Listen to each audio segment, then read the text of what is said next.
First వచ్చేది తాటి పండ్లు వస్తాయి విన్నావా. తర్వాత పెసరకాయ వస్తుంది.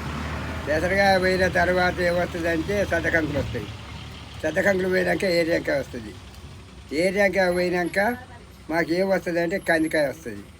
కందికాయ పోయినాక పద్దనుడు వస్తాయి, ఉల్లలు వస్తాయి. అవి అన్నీ తిన్నాయి మేము. అవి ఆడిదే ఈ తాకతు సరేనా. మీరు పుట్టిన కాంచి సూదేలే, మాకు సూది ఎక్కడిది. మా అమ్మ ఓపిచ్చేది, మాకు ఇంత ఓనూరు పోసేది చిన్నపిల్లలకు. ఇక మీకు కడుపులో పడే కాంచి సూదులు మందులే కావాలా.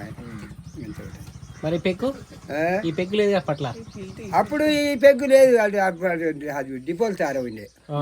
మరి పెక్కు ఎక్కడి నుంచి వచ్చింది? ఇది ఇటంగా అంతా నడవంతుంది. మరి అవ్వ ఇంటికాడ వచ్చినాక ఎట్లుంటది?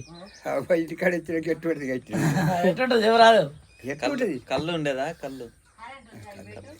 మరి ఇప్పుడు యాజ్ వచ్చింది ఇది ఏది ఇది ఇది దాన్ని బయట మనం సృష్టించి కళ్ళు తల్లిపాలు దిగినట్టు నాయన. అది మంచిగా పోయాలి కానీ వచ్చిన జ్వరం కూడా దింకపోవాలి. కళ్ళు అయితే ఎక్కడ లేకపోతే స్పీకర్ బుద్ధి కానీ